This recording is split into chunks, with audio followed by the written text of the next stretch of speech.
Welcome. Thank you, sir. Thank you. Such an honor to have you here with us. You have made Greek yogurt a household name, as Heather said. And I know so many people in the audience have already told me they look forward to hearing your story. So maybe, Hamdi, we should start by saying, share with the audience the story of Hamdi Ulukaya and Chobani. Oh, wow. Where do I start? First, I'm so honored to be with you. It's good to see you again. And it's amazing, this room.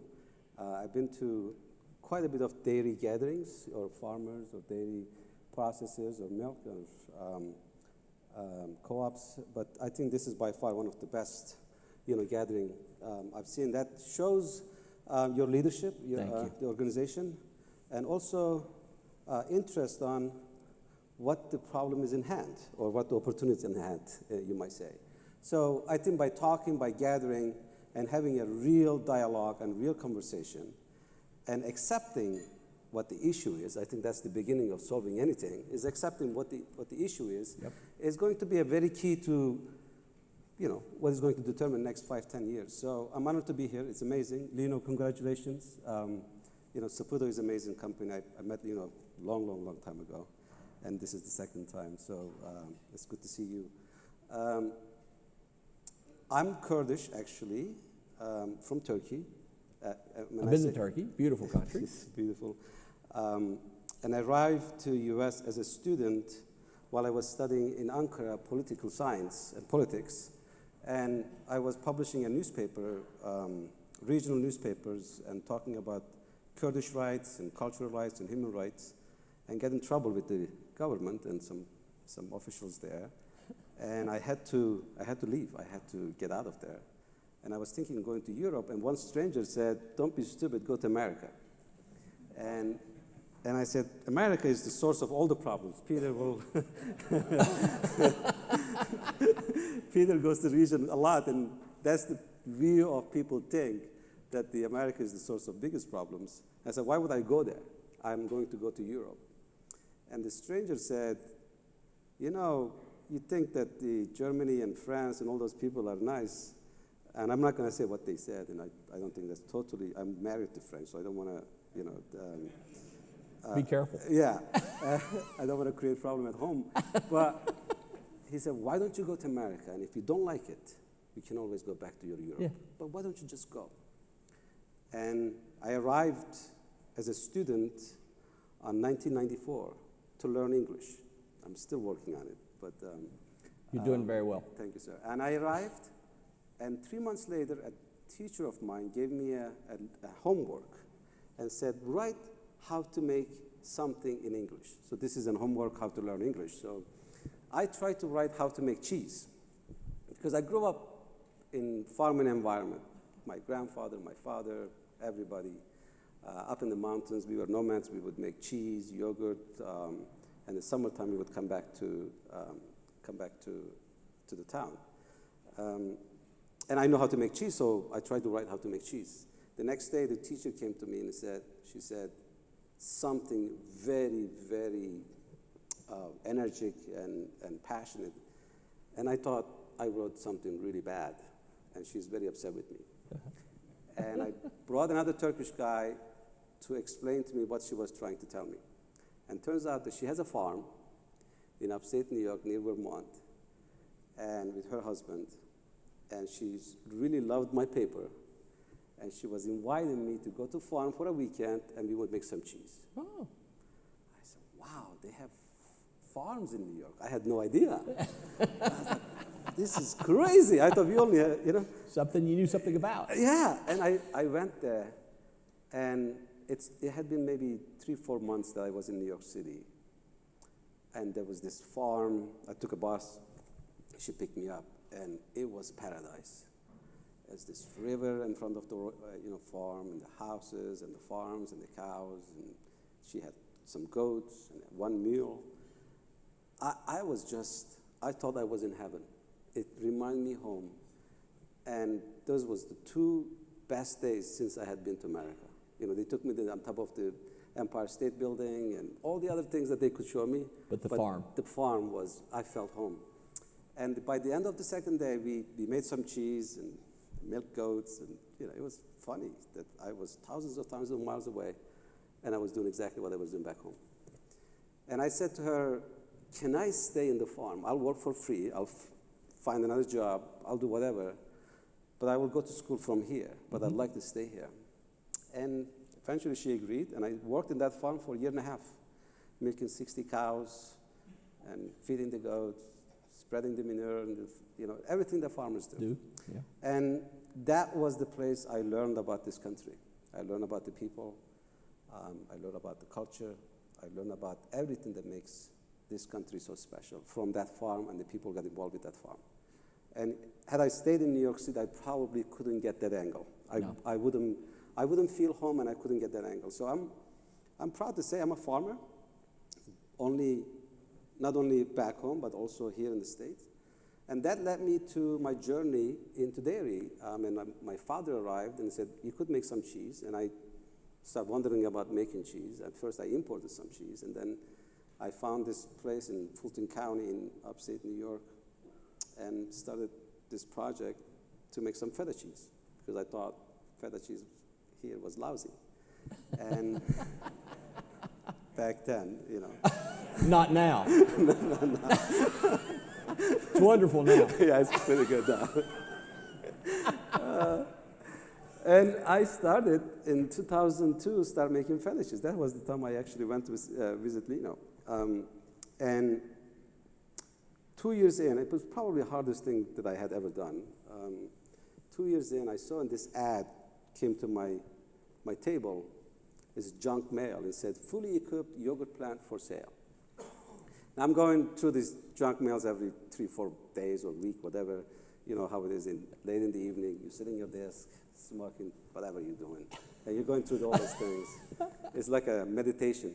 And I throw it, but later on I picked it back up and I look at this thing, and it's got a picture of the building, it's got a picture of silos and fillers and whatever. I'm looking at it and I'm like, I called the number. It was about 7 o'clock. And the person answered, telling me all the things, this is craft and it's closing, blah, blah, whatever. And I said, what's the price? And he said, $700,000. Now I'm looking at these pictures, I'm looking at saying, there's no way. You didn't have that kind of money in your pocket? I don't, but there's no way this could be 700. It must be 7 million. I'm still not going to be able to buy it, but it's impossible to be 700. And next day I went to visit to the farm, to the place. A gentleman named Rick took me from the door and gave me the tour. By the end of the tour, I asked the guy, and he said, yeah, it's $700,000 as is. I said, God, this is old, very old, 90 years old plant. And there are 55 people are working to close this factory. They're doing the rust. They're closing the wastewater plant. It's very sad, very, very sad. And I learned the history of it. It turns out that almost everybody worked in that plant, in that town. And on my way back, I called Mario, who's my attorney. I said, Mario, I just saw something, a plant I want to buy. So I'm going on and on and on and on. And he said, wait. Kraft, the largest food company in the world, is getting out. And you're getting in. And they're getting out of the yogurt business. And they're letting go this plant almost for free. And who are you? Like, can't make any, it doesn't make any sense. I said, you're right. And then I would call him again. He says, finally, he said, Hamdi, you have no money. You haven't paid me for the last 6 months. You have no money. And which was true. I had no money. And I found these bankers. I knew them, but one of them, Pat Mucci and Richard, and John Ryder. And they were with Key Bank, regional bank. And they said, Hamdi, there is this thing called SBA. If we can get you like a 40-50% guarantee from the SBA for the loan, and if you can come with the 10%, we'll come up with the 40%, we'll get you the plant. You just need to write a business plan. I had never written a business plan. So I wrote something, and August 17, 2005, August 17, 2005, I have the key for this factory. And I hired 4 people from that 55. Frank was the wastewater guy. Rick was the guy who gave me the tour, who was the plant manager. Maria was working there for 15 years, answering calls, anything. You know how the office works. Yeah. And Mustafa is the yogurt master I brought. And Mike was the maintenance guy. So with these 5 people, we're sitting around the table on August 17, 2005. And Mike tells me, okay, so what do we do now? What's the big idea? Yeah, what's the... And these guys are looking at me like, who is this guy? I was the second guy who had an accent. The first guy was Frank, who has the pizzeria in New Berlin. He's been there for 25 years. And he's from Italy. And I'm the next one. They had never seen anything like us before. And they're going to make a decision because this plant closing was a massive thing in their life. Jobs, emotion. yes. Is this the last person out, turn off the light type of Yes. attitude. Yeah. And here it is, this guy, who is this guy, and it's not easy to convince them we got an idea, we're going to turn this around. And Mike tells me, what are we going to do next? I said, Mike, we're going to go to the Ace hardware store, and honest to God, and we're going to buy some paint. And we're going to paint the walls outside. So there's silence around the table. Mike says, Hamdi, I retired from here, and I came back to close this plant. Now I'm working with you. We had not painted those walls maybe 20 years. It was white long time ago, but no longer. No longer. Tell me you have more ideas than that. Tell me something like product or something. Like, who cares about the weight, what to paint? What I didn't tell Mike at the time, that I had no idea what I was going to do next. Like, literally, I have no idea. You were stalling for time. The only thing I can come up with, these walls are freaking bothering me. And we can paint these things. And that's the only thing I know how to do at that moment. Everything else, I don't know. I mean, I just follow my guts, and I got into this thing, and I'm already regretting it, but I'm here. So we painted those walls, and there was a bar across the street, the bikers bar. I mean, these are the people like I saw in the movies. Now I'm really comfortable with them, but back then I was very afraid, And I never entered to that bar, and they were joking, say, hey, you forgot that corner, why don't you paint there? People making jokes. And if I had told those 4 people when we were painting those walls and said, you know what, a year and a half from now, we're going to launch a product from this plant. It's called Chobani, means shepherd in Turkish. It's going to be a kind of a yogurt that nobody has ever seen before. It's something that I grew up with, but they have not seen it before. And it's going to be loved so much that people cannot get enough of it. So we're going to increase and increase and increase.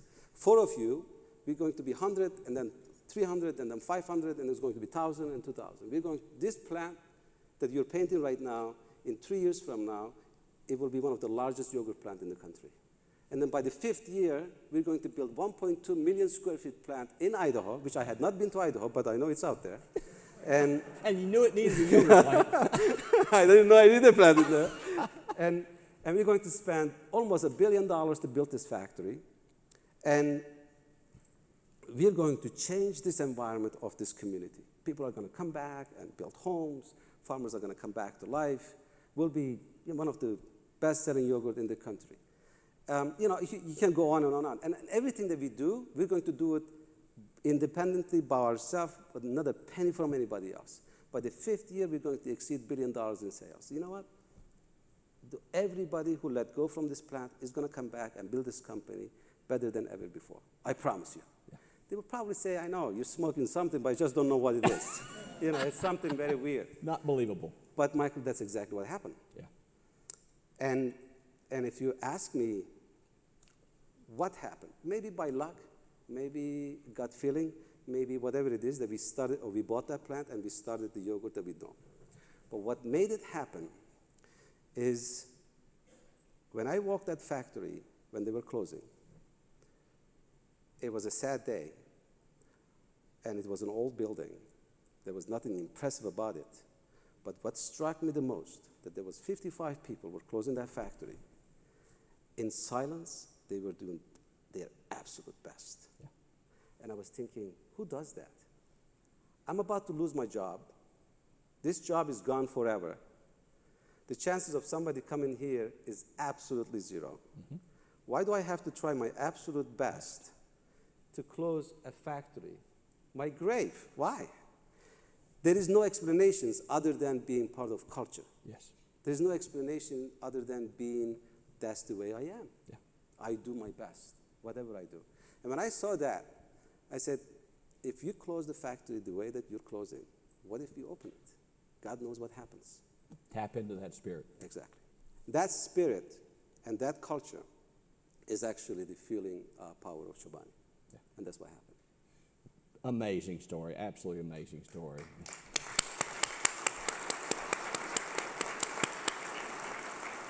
I want to say that's the American dream. It sounds like that may be the Turkish American dream. It's like one day I was talking to Wharton Business School and said, I don't know why I'm here, but I tell you who I am.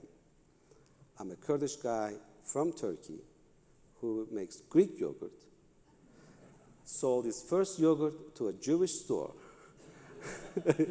And nothing like this happens anywhere around the world. So I don't know if you call it Turkish dream, American dream, or Kurdish dream, but it's definitely a magical dream.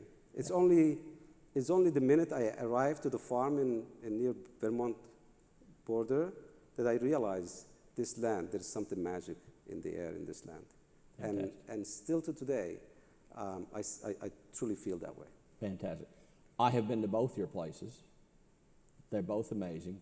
They're both very well painted. They're very impressive. You know, Hamdi, as I listen to your story, beyond having an entrepreneurial spirit, beyond believing in yourself, what I hear here is a tremendous faith in people and the value of people. Yeah. And I know from seeing what you've said and written and what's been written about you, people are at the center of what you do. I saw it when I visited your places. People's been a part of what we've talked about here. Leadership's been a part of what we've talked about here. And how this dairy industry is evolving and who's going to do it. And my charge has been the people that are going to do that are the people in this room. Yes, sir. Share with this audience your view about people and motivating people and the culture inside Chobani, and what are your views for people? So true, and what you said. You're a farmer from, or near farmers, near Kentucky. You grew up in a farm, right? Milking cows in Kentucky. Yes, sir. There is something special, and what I found when I arrived to that farm is how much similarity that where I grew up and in that farm, a little town around it, is this work ethic, this humanity, this spirit, this optimism, this handshake, the meaning of handshakes, this keeping the word, the protecting the loved ones. You know, these are very powerful, characters, these powerful values. Yes. And you can't buy them, you can't learn them, you just have to live, in a place that exists to learn and value them. Yes. So when Chobani started, it started in the center of this place where people lost everything. And I saw how people got together, not only the people who worked in the company, because the day one, I said, these walls are open. If this is going to come back, it's going to come back together, with the community. Yes. And I made a rule that no contractors can come and work in the plant unless we find somewhere around it. So we have to go right into town, next town, before we go anywhere else. Yeah. Local. And every time we expanded and I asked people, look, I'm happy where it is. We don't lose money anymore, but we can do more if you, every time. Yeah, we're going to do. That means no Christmas, no Thanksgiving, no New Year, away from the families, away from the vacations. You're talking about, the steel spirit, yes. Really. You can buy technology, you can buy advertising, you can buy all those things, but that you cannot buy. No. And I said, if I'm going to look at all the competitions out there, what do I miss? I don't have enough money. I got almost nothing. I don't have knowledge and experience. I had not done this before. None of us did. I don't have a brand. I don't have endless manufacturing capabilities or anything. I don't have presence on the shelf. I don't have any of those things. What I have is people and this community. Yeah.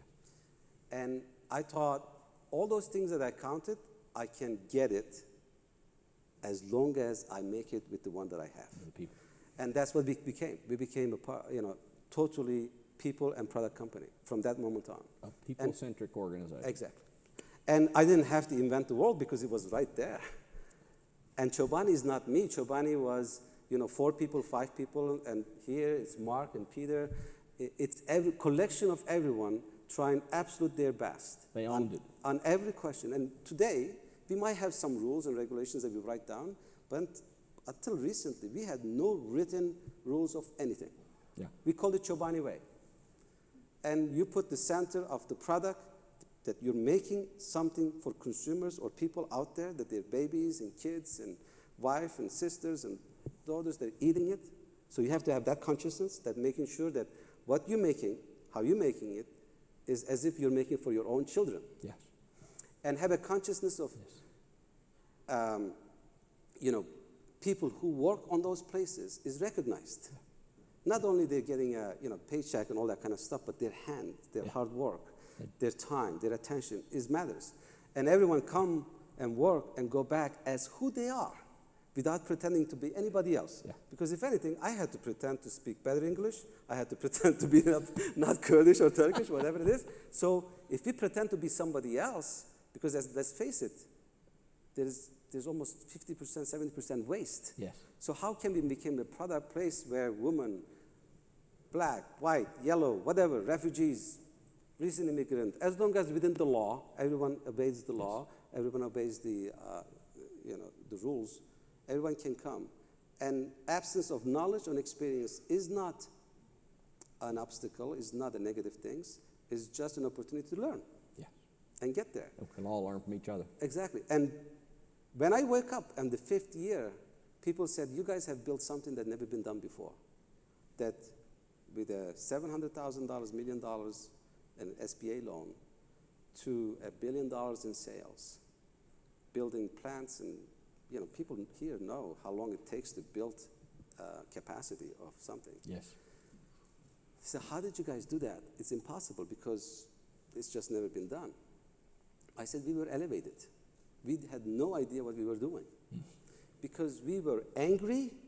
At the same time, we were very, very passionate about what we were going to do. We had problems how rural America's towns and workers and factories has been treated and how they've been punished when the things are not right.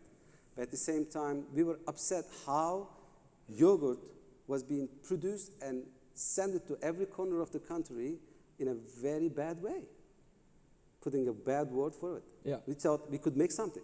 And we said, we're not going to sell this only at fancy stores in New York City or San Francisco or anywhere else.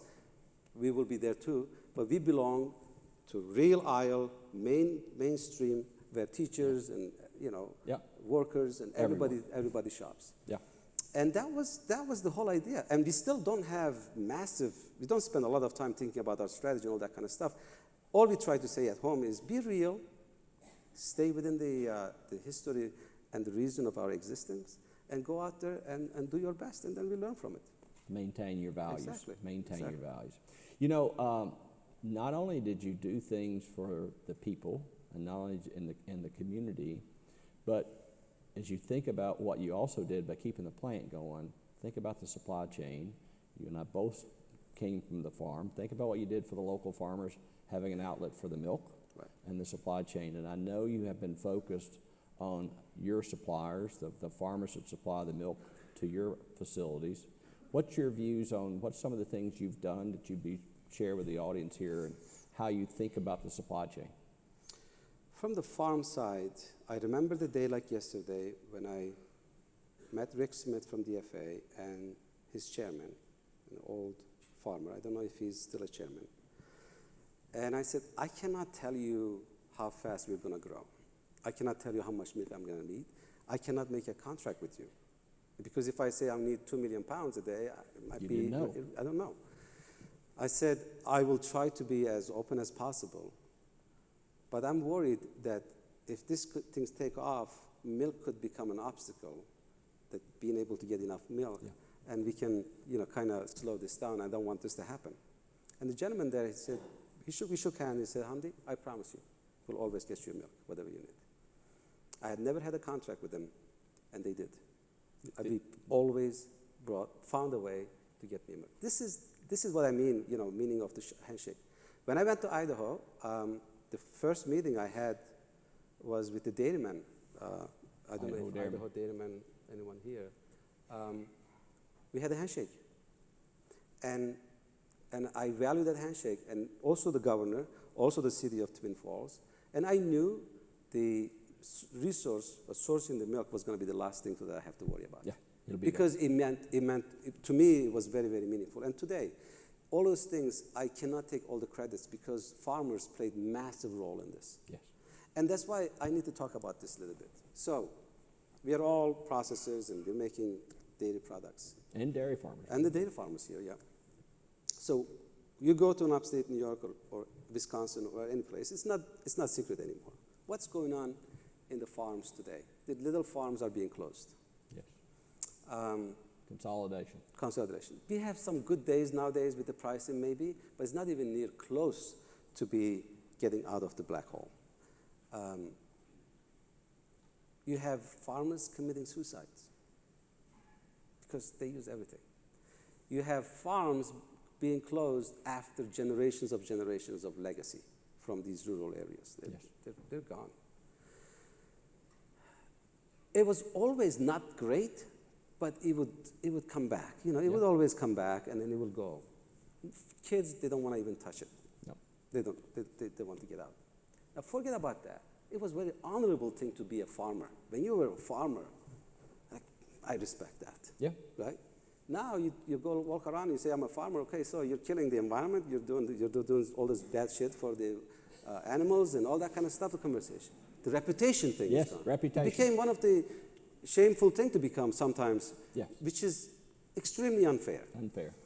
So the farmers are paying the gravest price for all those things. So in the marketplace, you look at it and you say, how truthful are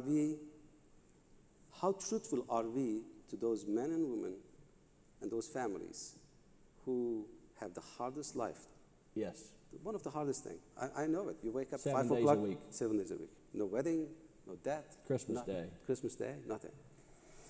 And how truthful are we? And if they have a drop of water in the milk, you test it, the whole tanker will be disposed, and that farmer will be punished. Yes.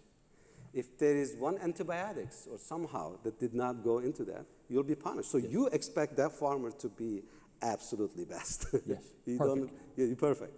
But yet, they're paying the gravest price on this, the biggest price. So how truthful are we when we receive that tank that come to our place, before we do whatever we do with it, is knowing that there are people who are doing this. Yes. And whatever I do here is going to affect that. Yes. So we are here, we're gathering, and I'm a little bit, I can be a little bit passionate about this, and I ask your forgiveness on this. But all the issues as an industry we're dealing with can be solved in this room. Yes. By people in this room. Let's not, take this issue to Congress and FDAs and all that kind of stuff. That's an escape. What are the problems that we're facing right now? We are facing right now is this identity of the milk, identity of the farmers. There are some changes that needs to happen in sustainability side, yes. If you look at what happened from 1940s of farming's environment to 2010 farming environment, the farm has gone through transformation. Oh, yes. The carbon emission effect on environment from 1940s to 2000, it's not even, phenomenal. Do we have a long way to go? Absolutely. Yes. Continuous improvement. Continuous improvement, and we must do that, and we have to do that because this is our environment, this is our earth. But when it comes to attitude of the environment, you look at the farmers, they love their land. That's what it is. I love my land. I'll never do harm my land. If I haven't one penny, I will spend to protect that land. They live in the They live in the environment. land. It's my grandfather's land. Yes. So let's make that very clear. That's an issue we must all get together. Who messed it up, the identity of the dairy when it comes to the nutrition side of it? Okay, there's almond milk out there. And I love almond. I love almond as a nuts. Me I too. give it to my son and I take it. It's a nutritious product. But call it milk with few almonds in the water in 98%. Who's doing this? No, I'm sorry. Who's doing this? It's the people in this room. We have dairy companies are launching this type of products and calling it milk and promoting. Now, let's say, maybe there's money to make in there. I have a 2 years old. He's drinking a glass of milk every morning when he wakes up. And before he goes to bed, he wants his milk. So if I'm not a knowledgeable person and thinking that that milk is bad and almond milk is better for him, and if I give him a glass of that milk, how good is it that for that boy? You know it's not good. Yeah. You know it's not, almond are very nutritious things. The problem is not in that bottle. It's not inside of that carton. Yeah. So we can make immediate decisions to say, I am not going to confuse that little boy and that little boy's father or mother.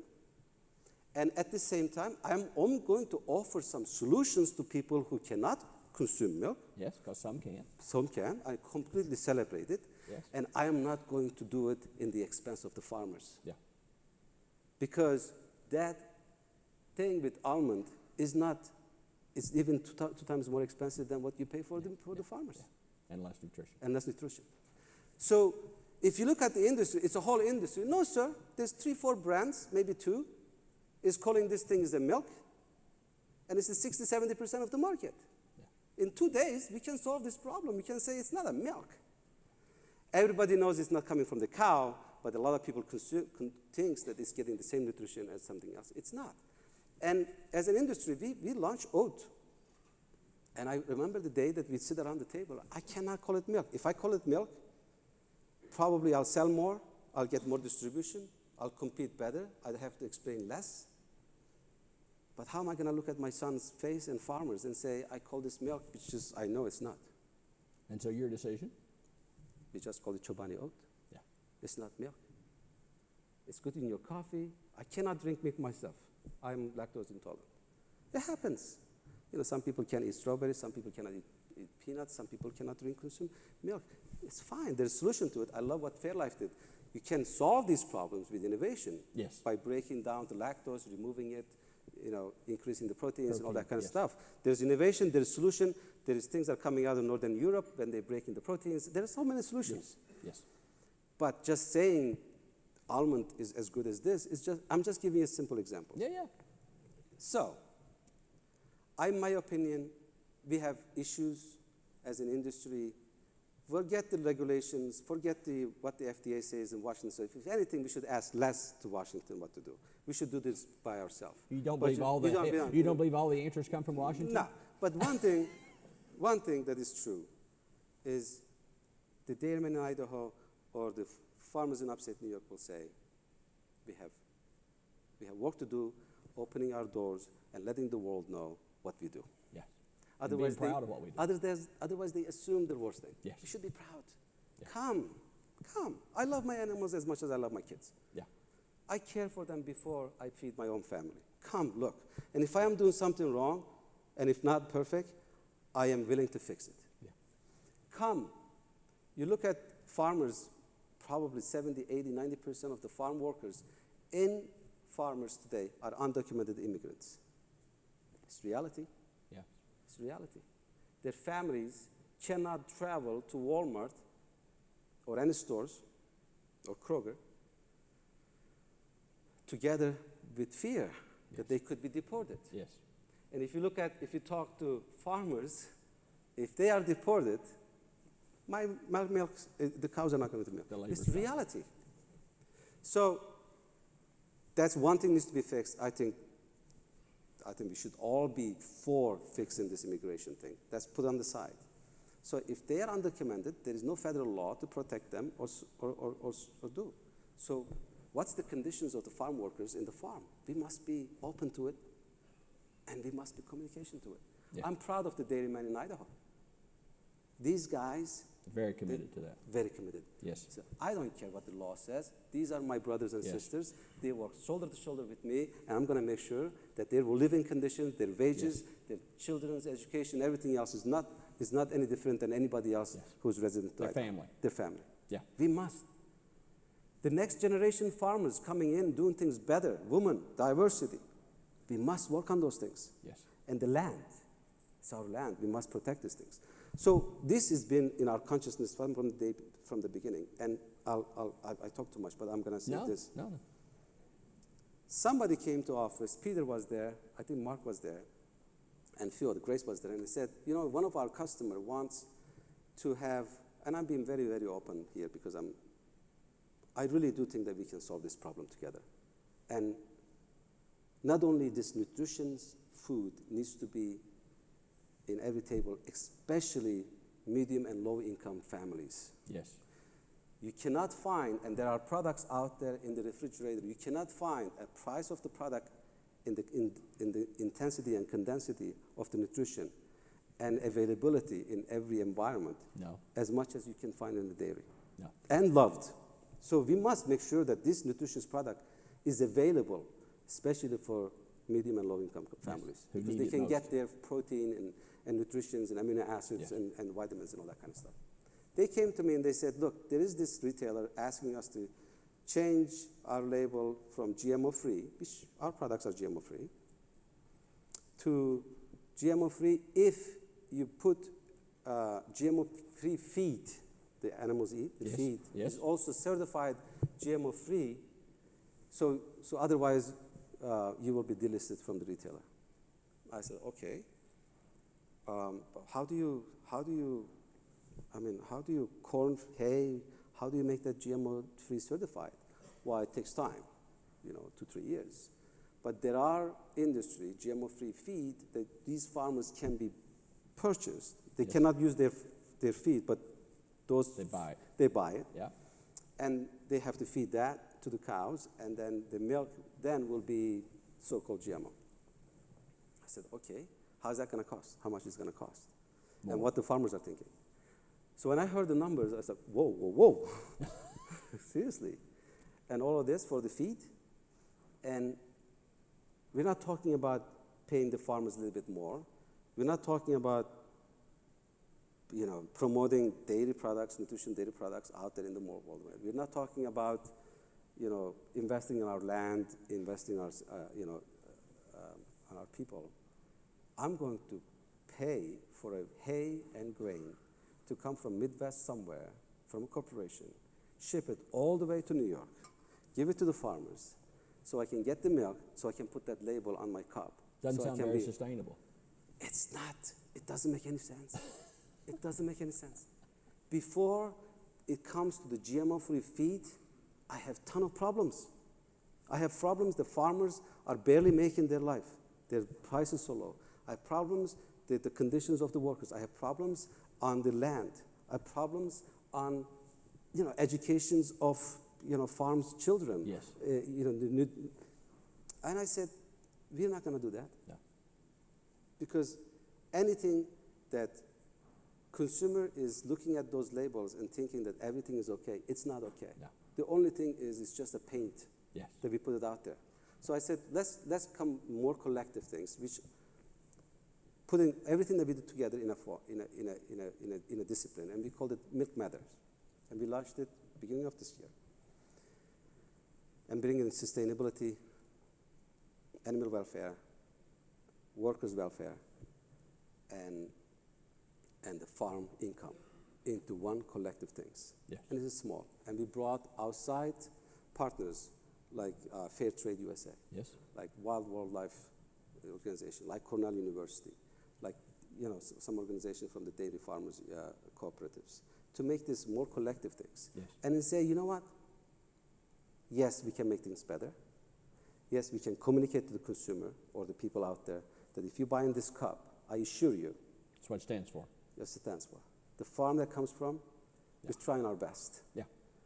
We are looking for the future. We understand what your worries are, and we are connecting to our tradition, which we believe that is perfect, which is our way of working. But we're going to be open to this and pay more attention. And we are happy that you care about these things. I'm not going to be defensive about it. I am so happy that you care about my animal because I care. I'm happy that you care about my land because I care. I care about you, worry about my workforce because I care. And let's connect together. Yeah. Shared values. Shared values. So I think this is a small effort, and I welcome everyone to join or start one thing. But I think if we are going to look forward from my perspective, when I say we can make those conscious decisions, not quarterly conscious, but long-term conscious decisions, that what is good for the farmers, what is good for the dairy industry, and what's good for the companies, that we, all of us, every one of us. Otherwise, in the absence of us being collectively, right on the message, then all the other messages are come up.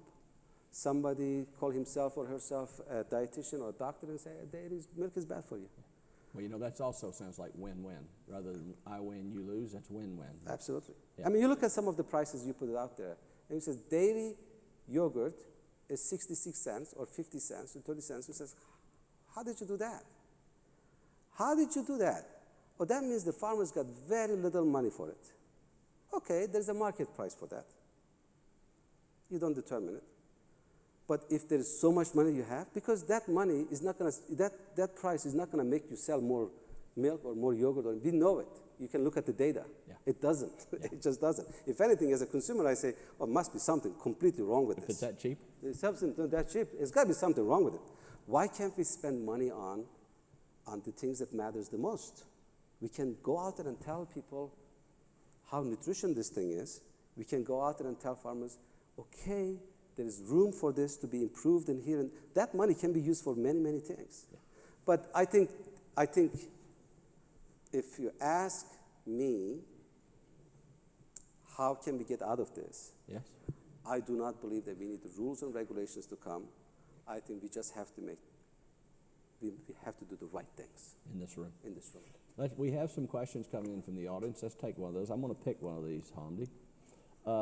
With Greek yogurt commoditization, and you talked about innovation, what's the next super yogurt product in North America, in your opinion? Where do you see innovation? We talked about filtration, doubling the protein, halving the sugar. Yeah. Where is it in yogurt? Where is it in Greek yogurt? Sugar is going to be something. Sugar's big right now, and I think it's rightfully so. Rightfully so. I think probiotic side of it is real. I think it's going to get even bigger. I think there's going to be more and more studies that are going to come out on these things. I think currently I think the yogurt portfolio is in a really good place. We just have to get out of this hurdle. We grew double digit last year. The yogurt market is stabilized and slightly up. If we are not talking, I'm not happy that Chobani was the only brand grew last year. I'm not. I want everybody to grow. Because collectively, it's good for the category. There's room for everyone. I think innovations are, sugar is a problem. I truly understand with it, and I am for it. I think the density of the nutritions, like proteins and all that kind of stuff. I am so happy the fat is back. The butter is back and fat is back, and this is beautiful. And now it's like there are diets out there that you eat 80% fat. That's just kind of crazy.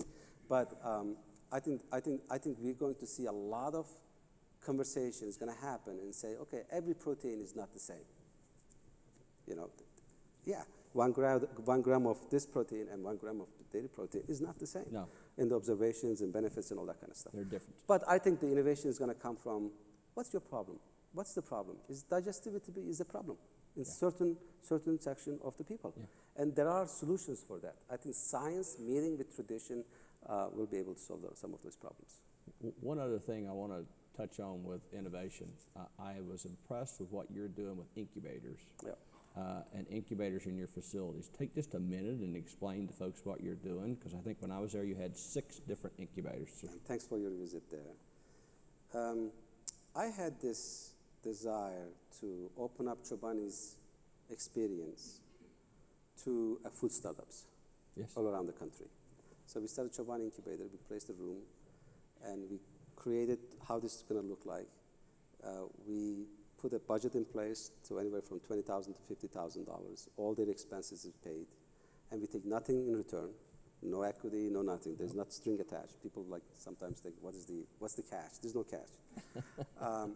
All I wanted to do is every corner of this country, people who have passion of starting their company or entrepreneurship journey that has the right mindset and right founder, is to open up the Chobani's doors and share our experiences and resources. So they come, they stay with us for 4 months. We have 2 classes. We just did a veteran class, which was amazing. It's going on right now. Some heroes that came back from the wars and they started their companies, and we started that one. And there was one Amish kid just applied, and we have accepted that he had to get permission from his congregation, which was amazing. 50% women founded. We don't try to pick only women, but there's a lot of women founders are coming in. So when they come, food safety is our number one thing. Yeah. So we say, hey, food safety, Yeah. food safety, food safety. Because I think the absence of preservatives and all the chemicals in the organic and natural environment, food safety is going to be number one thing for us. Yes. The second thing we say is, innovation, Yeah. branding. And then when they're ready, we have our sales and marketing force, and they can go with us and everywhere else. So they're like a part of family. I mean, it's been, I think it's like 20, 30 companies already. Every single one of them is rocking. It's beautiful, beautiful thing. It makes us also remind us who we are. Sounds like you're trying to help other people's dream come true, like your dream came true, just Hamdi. paying forward. That's basically Yeah. what it is. Another thing, Hamdi, that I've seen you do, and it's one of the questions from the audience, and I think it's a tremendous thing. Growing up where I did, I know about school lunch and school breakfast and what it means to kids, and especially in rural America, and kids that are can't afford to pay for their own stuff. Tell us about, I'll read the question, tell us about Chobani's commitment to the community and education, such as paying lunch debt and the Chobani Scholars Program. This is something that collectively, it was not only me, collectively, everyone, every individual at Chobani deeply, deeply cares. Yeah. And, Peter talked about all the, national security issues out there in the world. If you ask me, the biggest national security for me is our children and how we educate them and how we feed them. And everyone, Democrat, Republican, rural, city, everybody would agree on one thing, that we don't do enough for our children. Yeah. Especially on the food side, it's pretty lousy. And then the attitude towards it, and you say that what is being fed to the children in the most powerful nation in the country is just not right. It has to be better. But then there are families who cannot pay for that $1 or $2 or $3. Yeah. Just can't afford it. And when I heard about it, is that children is being shamed in their cafeteria, given peanut butter jelly sandwich when the other one's having a hot meal, is basically send a message in front of the other friends that your parents didn't pay the bill. Yeah. And the kids can't help that. And yeah, I mean, so we respond to that one, and we have responded in Idaho, we responded in a couple of other communities, and Mark and team and Chobani has reached out to all the political, areas and trying to build a coalition that we gotta end this once and all. There is no lunch shaming happening in the schools. These are our futures. Yes. And these kind of experiences stays with you forever. For a long time. For a long time. Yes. And it's an emotional thing. Yeah. So I think dairy industry, dairy companies, if there's one thing that we can champion, this is one. Yeah. We can truly champion this topic in the country, saying that nutritious, delicious food for our children and no shaming And is we have a absolutely product to essential. offer that's And we have nutritious. product to offer. Yes. We totally have product to offer. Another question that we have is about animal welfare, and I know you care for farmers, you care for animals. This one says, what steps does Chobani take to ensure the animals on the farms from your suppliers are cared for and to your standards? So we have, let me make it very clear. Most of the co-ops, they do have visits to their farms. Farm 4.0. Yeah, they do. But we have our internal team that we additional we do, and we're pushing for external, like Fairlife is going to do that kind of stuff work as well. Yes. You know, there's going to be a bad apple here and there, no question. No question. It's just going to happen, especially in stressful times. It will happen. You know, you saw a couple of other things that came out the other day. Industry also is working so hard to eliminate this type of things because they know this is not good. So we can't go direct to everybody. I trust my farmer partners. We create a community together. Mm-hmm. It's not a transaction, really. It's not. We meet very, very periodically. We communicate very, very often. And farms is not just a supplier to us. It's part of us. Yeah, yeah. In a good day, and you have to see it that way. It's a relationship. It's a relationship.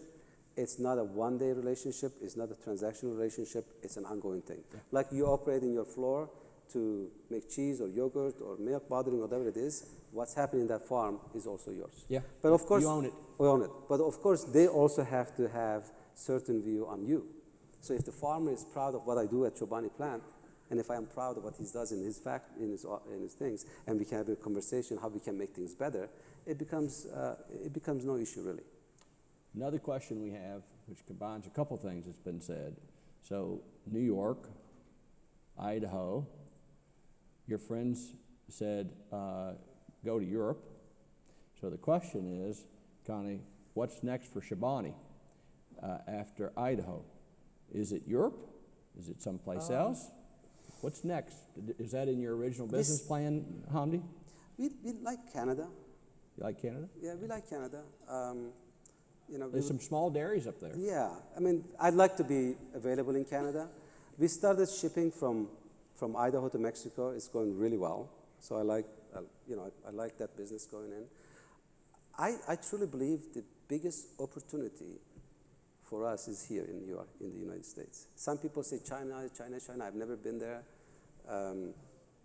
I truly believe that through the innovation, brand building, and consumer awareness, and telling the stories right for the long term, there is so much opportunity here, and I'm betting on it, and I'm staying here. So I'm not paying a lot of attention outside of North America. You're a domestic market man, faith in the American market. Absolutely. And the American I think when consumer. it comes to dairy, especially on yogurt, what we do is underdeveloped, and I think there's a long way to go. I think that we're reacting to this, pop culture type of, conversations out there. It's just not the reality. Yeah. People thought that, almond yogurt was going to take over. Yeah. There is concerns. There are things that we need to fix. There's no question about it. These are the signs that are out there, and that's what I spend a lot of time. I spend a lot of time on product. Like there's not one single thing that comes out of the Chobani if I'm not either part of it or the decision making it and all that stuff. What we need to do is we need to spend time what matters the most. Product, understanding what people's need is, what the concerns are, and eliminating those concerns and even making better for them, focusing on the products, and telling the stories. Yeah. Telling the stories out there that there is no shame, there is no hiding, there is nothing else. We have a good story to tell. We have a massive story, good story. There is unlike anything else. In the absence of dairy farms and dairy communities in these rural communities in America, it's not just an industry problem, it's the country's problem. Yeah. Yeah. We don't have luxury of losing this spirit, this backbone of this country. We just don't have it. And this fight is for everyone, really. Our U.S. dairy industry makes 3 million jobs possible and puts over $600 billion economic impact into the U.S. every year. Tremendous, tremendous. I had another question for you. We're in a a time period where CapEx is a big issue, and how do we get money to invest? Yeah. What do we invest it in? What was your considerations? How did you arrive at the decision to invest 21 million in your R&D expansion? Give people the mindset. What are you thinking about when you make that kind of expenditure? Because that's significant expenditure. Because I have, I'm a private company, of course. Yeah. I don't have endless resources. I really don't. And I don't have exit strategy. I don't have. Can't jump out of the boat. Yeah, I don't have like, I have to push my money here, so I don't. There is no. We need to be profitable. We need to. Yeah. We need to, invest in everything that we do.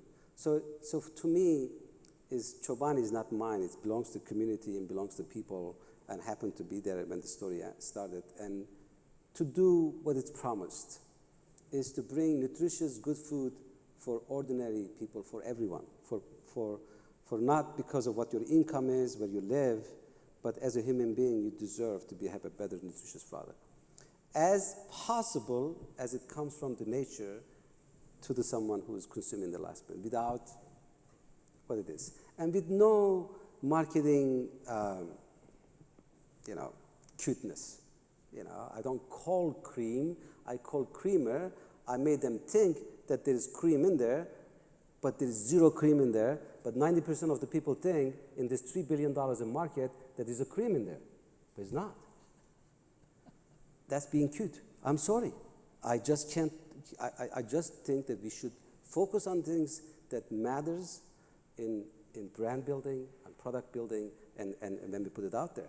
And if we do things right, if we do things really, really right, I think if we control as an industry, not the government rules and regulations, but if we control ourselves and say we're going to do this right, there's endless opportunity everywhere we go.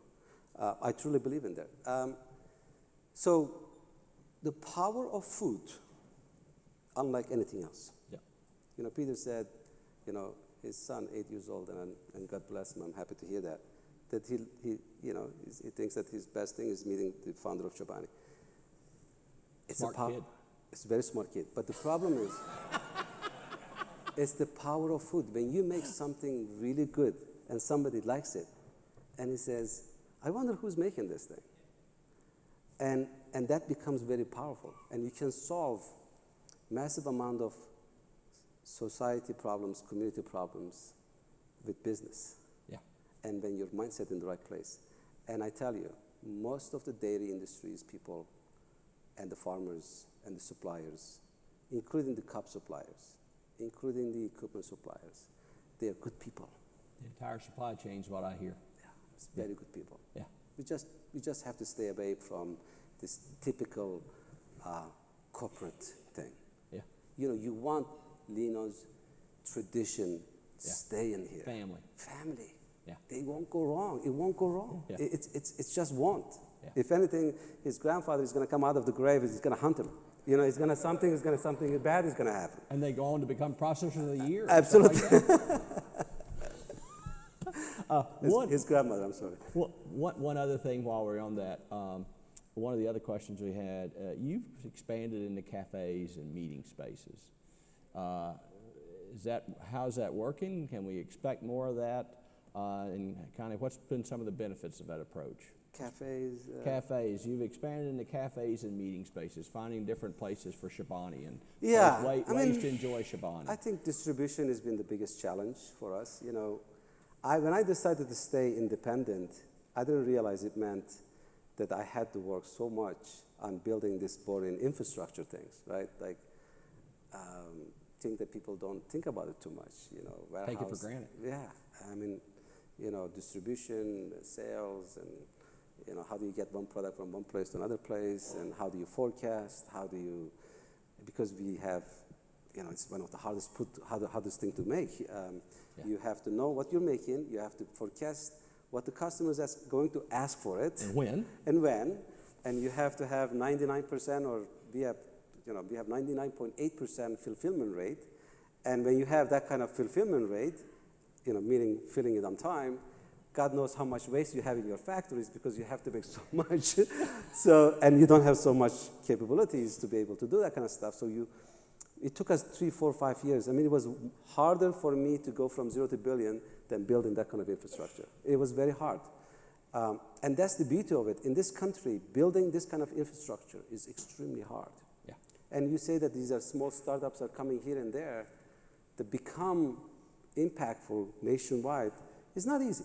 Yeah. So it's easier for us to be able to more innovative and better solutions and better value to the consumers and the people than waiting for somebody else to come up there. Yeah. It took me 10 years to be able to do all that kind of stuff. Well, but we try to expand into our distribution as much as we are and being able to build capacity. Somebody said, you built 1.2 million, now it's 1.4 million square feet, 17 lines plant in Idaho without selling one cup. What were you thinking? Like you didn't, like what? And I believed in then and I believe it now. I think we are master at making things worse than something working. Like, you see something is working and then how we come in and how we, I even saw Greek yogurt raisin, back then. And then there was no standard of identity. We do know how to make things really because of the marketing and all that kind of stuff. But I still really believe there's massive amount of opportunity in mozzarella, in cottage cheese, in yogurt, in ice cream, in creams, especially in creams. I think consumer is going to realize very soon that what they're putting in their coffee is not actual cream, and I want my really cream. They're going to want it. I want it, and we have to be innovative. I want to celebrate the flavors. I want to celebrate the experience in the morning with my coffee. And I think we have been very steady, a little bit lazy on innovation, on packaging, on communication. And it's time for us to maybe step up the game. Yeah, and I go back to my story when it comes to plant in Norwich, and I say, if you ask them that time, what was the worst thing ever happened to you? It says, closing this plant, one of the worst thing ever happened. Yeah. 5 years later, if you ask them the same question, it says, one of the best thing ever happened was closing that factory. A new future. A new future. I think every crisis has an enormous has an opportunity to make things enormously better. Yeah. And if we are facing this crisis moment, which I think we have the little bit of sense that we are coming out of it, is perfect opportunity to make things better. Not only for our farmers, not only for our businesses and our families, but especially for communities and society. This is a perfect moment. And thank you for leading that. Hamdi, thank you so much. We are just thrilled to have you here. What an amazing story. So proud of what you've done. You have to be proud. You've built one tremendous brand in Chobani. Thank you. Ladies and gentlemen, let's give him a hand. Thank you. I'm so honored. Thank you.